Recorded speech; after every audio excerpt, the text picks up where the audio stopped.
Well, it's still Autism Awareness Month, and so we are still teaching on autism awareness. So today's topic is I feel guilty. My child has autism. So, as you know, I'm in a number of autism awareness groups where parents are there and they are searching for answers. Okay, they have a lot of questions, they have a lot that they're searching for regarding their child with autism.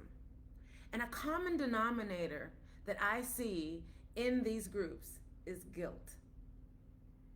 They feel guilty that their child has autism.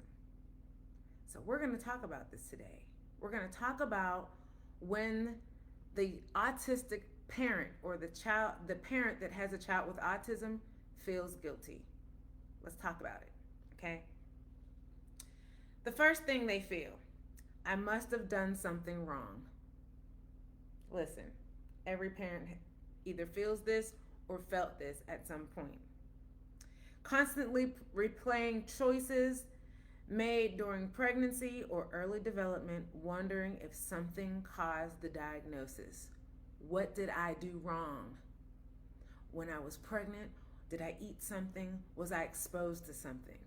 Listen, this just popped into my head. I remember working, this was years ago. This was when my kids were little. I remember seeing a pregnant woman smoking a cigarette, right? I was at lunch, and she was at lunch just puffing away with her big belly, rubbing her belly, puffing away. And I thought to myself, how is that going to affect that child? And so people with autism or people who have children with autism, you sit and you think like, okay, for that whole 9-month period, was there something? Because ladies, moms, you know we get the book, What to Expect When You're Well, at least we did 20 years ago. Listen, I don't know what the younger moms are doing, but back in the day, 25 years, 30 years ago, my other son's gonna be 29. Back in the day, we didn't have Google. We had the book, What to Expect When You're Expecting. And we're trying to figure it out. What shouldn't we eat? What shouldn't we be exposed to? What do we need to avoid? Because we need the baby to come out perfect. And when we find out our child has autism, what did I do? Yeah. The next thing, I should have caught it earlier. No matter how old or young your child is when they're diagnosed, every parent is like, I should have known. We regret missing the signs or not pushing harder for an earlier diagnosis and intervention. So, as you know, my son was diagnosed when he was 5. And I knew already. I kept bringing it up to his doctor. I kept bringing it up. And I didn't tell you this before. He started kindergarten at age 6.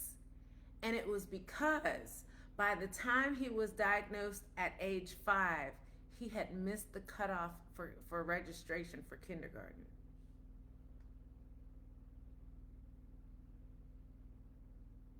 Do you know how much I regret that? He couldn't start kindergarten at age 5 because his diagnosis. I blame myself. We can blame the doctor because I had been bringing it up to her for a couple years. But why didn't I push harder? All parents of children with autism, we have some kind of regret, some kind of guilt regarding.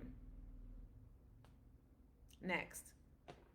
My child's life is harder because of me.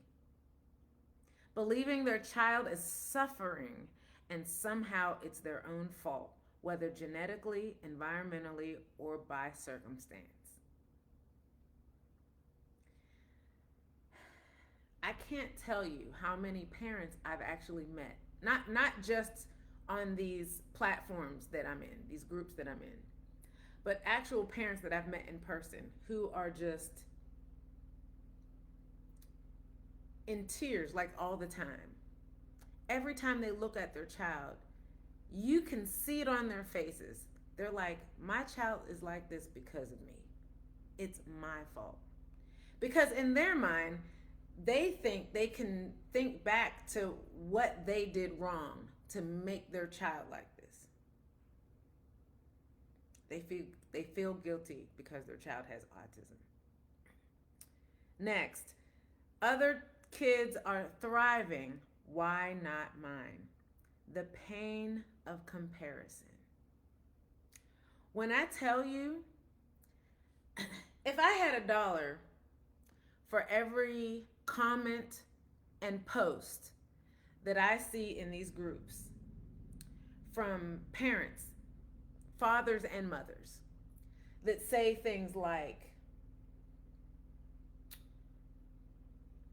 it hurts me when I take my son or daughter to the playground and I see other children, neurotypical children, playing normally, and my son or daughter can't do it because they're comparing. Or when they see other families that have children with autism who are developing at a rate faster than their own child with autism. And it hurts their heart because their child isn't developing at the same rate or a similar rate or learning the things that other children with autism. That pain of comparison. They're watching other children hit milestone while their child is struggling.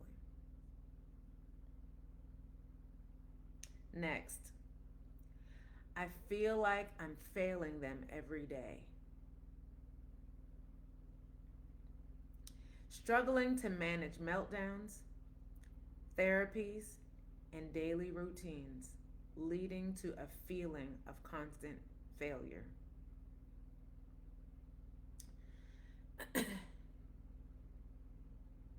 This is like, it's like a constant thing. It's like, as a parent, you want to do better, but you can't do better if you feel like you're always failing. You can't improve and get ahead on parenting if you feel like you're always behind. And they feel like they're suffering because their child is suffering, if that makes sense.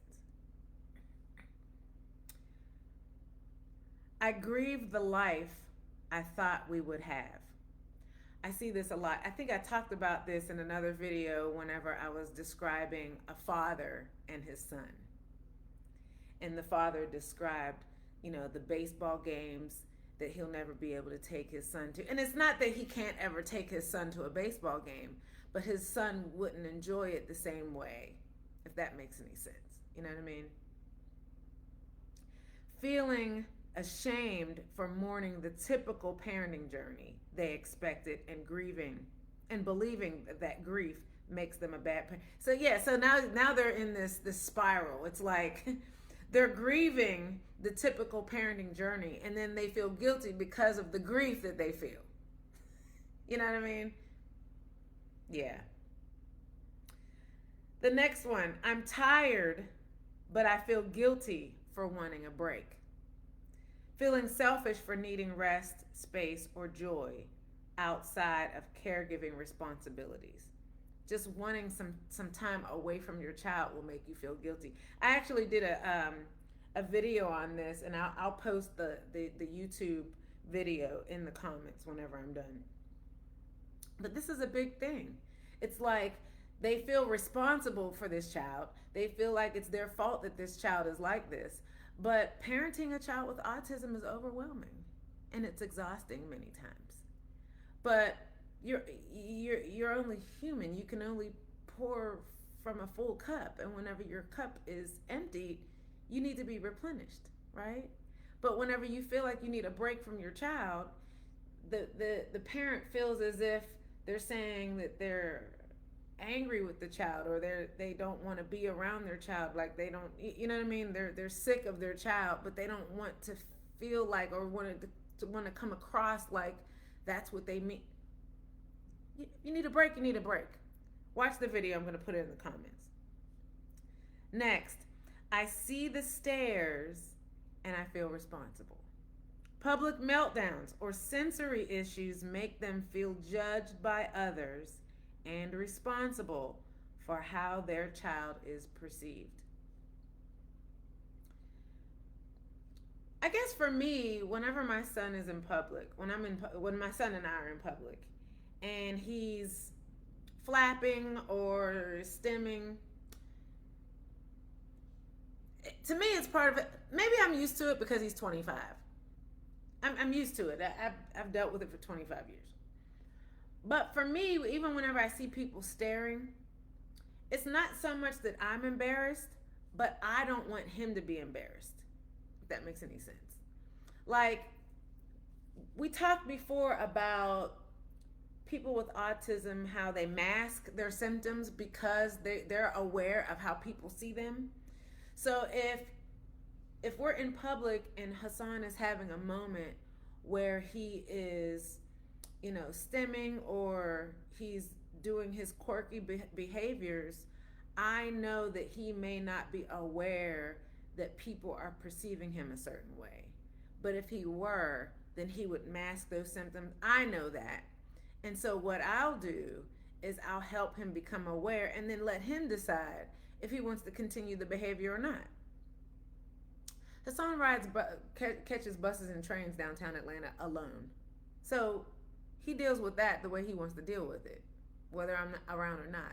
I don't catch buses and trains in Atlanta. He does. You know what I'm saying? So he deals with it however he deals with it. But whenever I am around him and we're in public, and I'll help him to decide. I'll say, "Hey, Hassan, you're okay. You wanna calm down. This is our sign for calming down." Because sometimes if he's too excited, and if he's if it's like crowded, I don't want him to frighten somebody or bump into people if he's being extra. You know what I mean? So this is our sign for calming down. And if he has the ability to calm down, he will. But if he's not, if he's riled up because he had too much sugar, then so be it. I just ask people to step back and let him do his thing. Because, listen, if you have a problem with it, we're going to deal with it, okay? I'm just saying, read the t-shirt. I'm just saying, okay? Will they ever be okay without me? There's a crushing fear of the future, wondering if their child will ever live independently or be cared for when they're gone. Again, I did a live on this as well. Every single parent of an autistic child thinks about this constantly. That's why I'm here, to help parents put their child in a position where they can become as independent as possible. That's what I'm doing for my son. My son's going to be independent, even if he needs assistance. But I'm not worried about the future because he's going to be able to be in a position. Oh, I know that for sure. And if you've seen my videos with him, you can look at my videos and tell, oh, Hassan's going to be fine. I'm trying to just get parents like you and other people to the point where their children will also be in a position where they can also be independent. And when I say independent, I mean living on their own without their parents. They may have a roommate, they may have some assistance, maybe a nurse will come in, or an assistant to come in and help them with their finances or their meds or their food or their housekeeping, whatever, with assistance, with, whatever, put some stuff in place so they'll be fine. A family member check in once a month, whatever, with the people who are assisting. We're going to get it together, okay? There are programs are going away. We're going to put some other supports in place. It's going to happen. Oh, I'm not even worried about it. But because it's a concern, that's when we put the child in a place where they can do what they can, and then we get assistance to help them. I'm going to put that link in the chat as well, because that's a YouTube video that I did as well. Okay.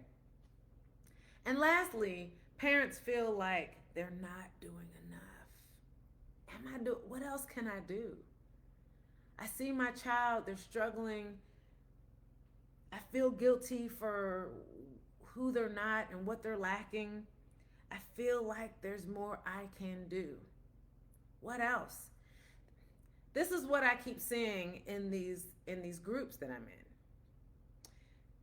I feel like some of these questions parents ask, number one, they could ask their doctors or the therapists or the schools that their children are in. And I'm thinking to myself, why don't they just ask the people, why are they in the parent group asking? Or they could Google it, like go online and find it. You know what I mean? Why are they in the parent group? Because it seems like the parent group would have more resources because parents would know more than school. But what I'm realizing is that the parents don't know much. Everybody's looking for answers.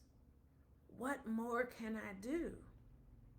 And especially if the parents all have kids, around the same age, they're school age, and every parent has different advice. You know what I mean? What do I do if my kid won't sleep? You know what I mean? If there are 100 answers, you got 100 different answers. You know what I mean? What medication helped your kid? Then, everybody. And this is the thing. The reason why all the parents have different answers is because every parent has a different child. And every child needs something different. You know what I mean? Hopefully, I can help parents with their particular needs for their particular child. Okay? So I'm going to drop my link to my website. I'm trying to help parents. Hopefully, I can help yours. Visit my website, and I'm taking a couple of parents as clients to help them. Okay? It's affordable, it's easy, it's